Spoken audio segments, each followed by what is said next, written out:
Pregnancy के दौरान हर एक माँ चाहती है उनका शिशु स्वस्थ हो, मगर क्या हो जब जाने अनजाने हमसे कुछ ऐसी गलतियाँ हो जाएं जिसका असर शिशु पर पड़ता हो, तो हम क्या करेंगे। आज के इस वीडियो में हम आपको बताएंगे कुछ ऐसी चीज़ें जो हम जाने अनजाने करते हैं और उसका असर शिशु पर पड़ता है। नमस्कार दोस्तों, स्वागत है आप सभी का बेबी केयर फैमिली पर। आज की वीडियो बहुत ज़्यादा इंपॉर्टेंट होने वाली है, तो वीडियो को बिना स्किप करे एंड तक ज़रूर देखिएगा। तो आइए अपनी वीडियो को हम शुरू करते हैं। शिशु हेल्दी हो, शिशु का वजन अच्छे से बढ़े, शिशु का शारीरिक विकास अच्छे से हो, इसके लिए एक माँ हर एक चीज़ करती है। मगर कुछ गलतियां हैं जो प्रेगनेंसी के दौरान हमसे हो जाती हैं, जिसकी वजह से बेबी पर उसका इफेक्ट पड़ता है। तो आइए जानते हैं वो कौन कौन सी चीज़ें हैं जिन्हें हमें अवॉइड करना चाहिए। नंबर 1, खाने को लेके हम क्या क्या गलतियां करते हैं, आइए जानते हैं। आपको कैफीन वाली कोई भी चीज़ प्रेगनेंसी के दौरान नहीं लेनी चाहिए। कैफीन की मात्रा आपके शिशु के शारीरिक और मानसिक विकास पर प्रभाव डालती है, इसीलिए आपको कैफीन वाली चीज़ों से दूर रहना चाहिए। कैफीन किन किन चीज़ों में पाया जाता है?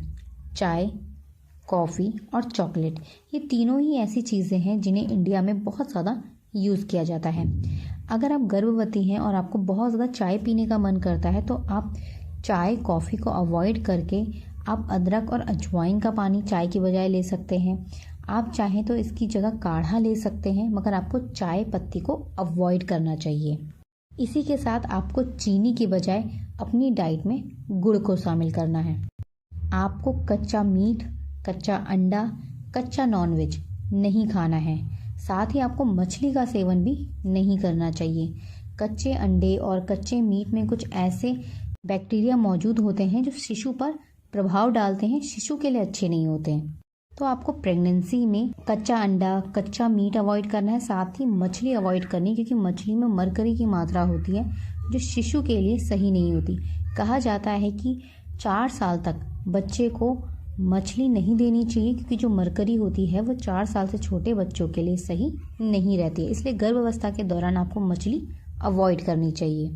खाने में आपको बाहर का पैकेट बंद food, junk food, fast food, आपको ऐसा बाहर का कोई भी अनहेल्दी फूड प्रेगनेंसी के दौरान अवॉइड करना चाहिए। इन सारी चीज़ों से आपको शुगर होने का खतरा होता है, आपको हाइपरटेंशन होने का खतरा होता है, साथ ही इसका बुरा असर शिशु पर पड़ता है।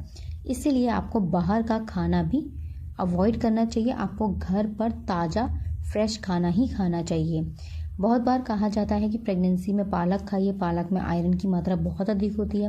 मगर क्या आप जानते हैं, पालक को अगर आप दोबारा से गर्म करके खाते हैं तो वो हमारे शरीर में नुकसान भी देता है। इसलिए अगर आप जब पालक खाते हैं या कोई भी खाना खाते हैं तो उसे दोबारा से गर्म करके ना खाएं, ताज़ा फ्रेश खाना ही खाएं।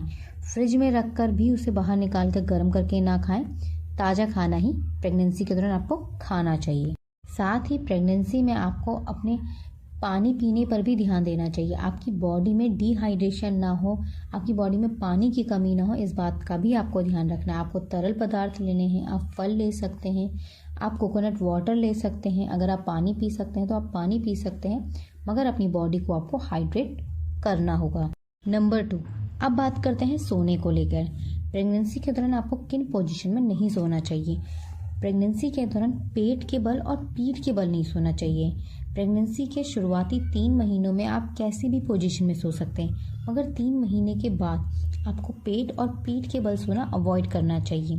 कहा जाता है प्रेगनेंसी के दौरान सोने की सही पोजीशन होती है दाईं करवट की ओर, मगर एक ही करवट पे सोना कभी कभी अनकंफर्टेबल हो जाता है, तो उस कंडीशन पर आप करवट बदल सकते हैं। मगर जो दाईं साइड होती है उसमें जो आपका ऑक्सीजन लेवल है वो बच्चे तक अच्छे से पहुंचता है, आपका जो खाना है वो बहुत अच्छे से डाइजेस्ट होता है। तो जो आपकी दाईं करवट में सोना है वो शिशु के लिए भी अच्छा होता है और आपके लिए भी अच्छा होता है। तो प्रेगनेंसी में जब भी आप सोएं तो आपको ध्यान रखना चाहिए कि आपको दाईं करवट में सोना चाहिए। मगर बहुत बार कुछ लोगों को दाईं करवट में सोने में परेशानी आती है, तो आप अपने डॉक्टर से बात कर सकते हैं, उनसे पूछ सकते हैं कि मुझे क्या प्रॉब्लम हो रही है और मुझे कैसे सोना चाहिए।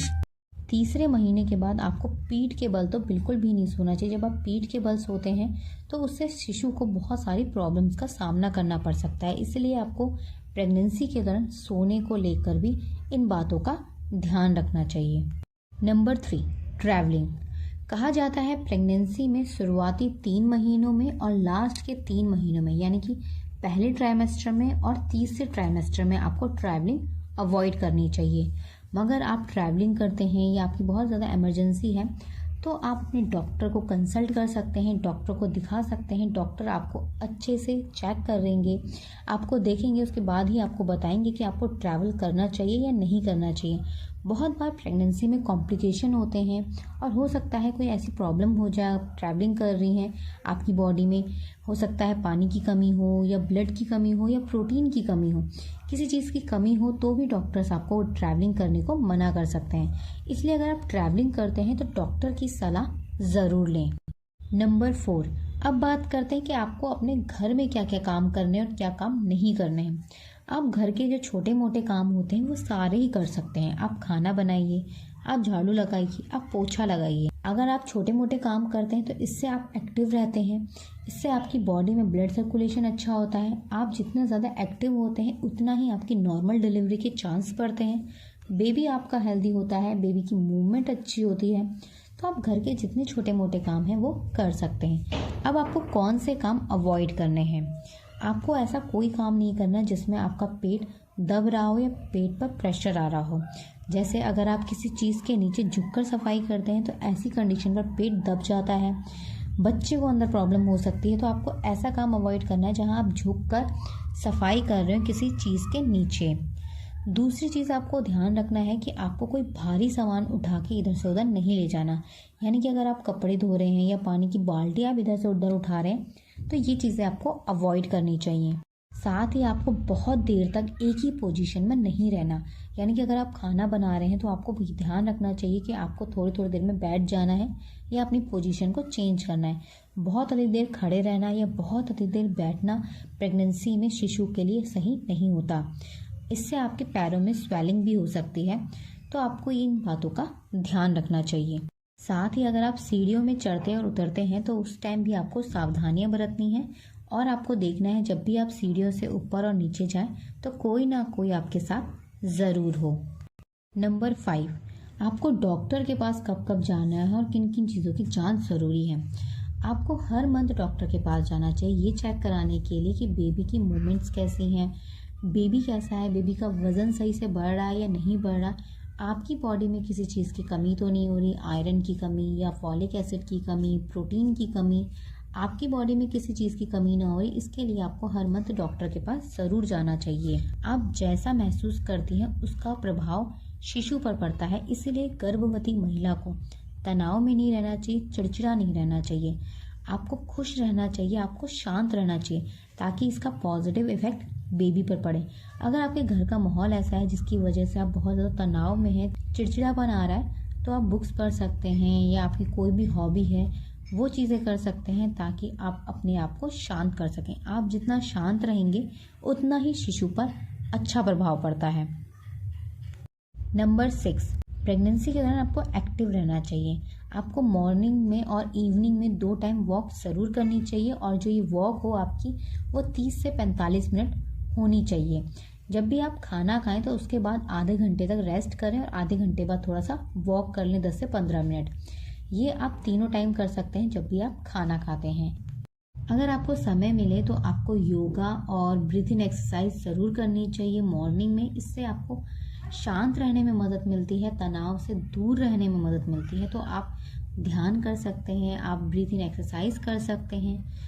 कोई जो छोटी मोटी एक्सरसाइज होती है जो प्रेगनेंसी में की जाती हैं वो आप अपने डॉक्टर से पूछकर ज़रूर कर सकते हैं। प्रेगनेंसी में अगर आपको कोई भी प्रॉब्लम महसूस होती है तो आपको तुरंत डॉक्टर के पास जाना चाहिए और उनसे बात करनी चाहिए। साथ ही आपको बहुत अधिक मोबाइल फ़ोन का इस्तेमाल भी नहीं करना चाहिए।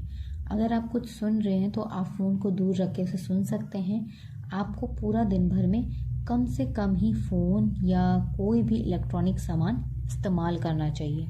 अपने शिशु के साथ आपको बातें करनी चाहिए। जितना ज़्यादा अपने शिशु के साथ बातें करेंगे, जितना ज़्यादा आप उसको सिखाएंगे, उतना ही बेबी गर्भ से ही इंटेलिजेंट होगा। कोई भी सवाल या सुझाव हो तो कमेंट करके ज़रूर लिखिएगा।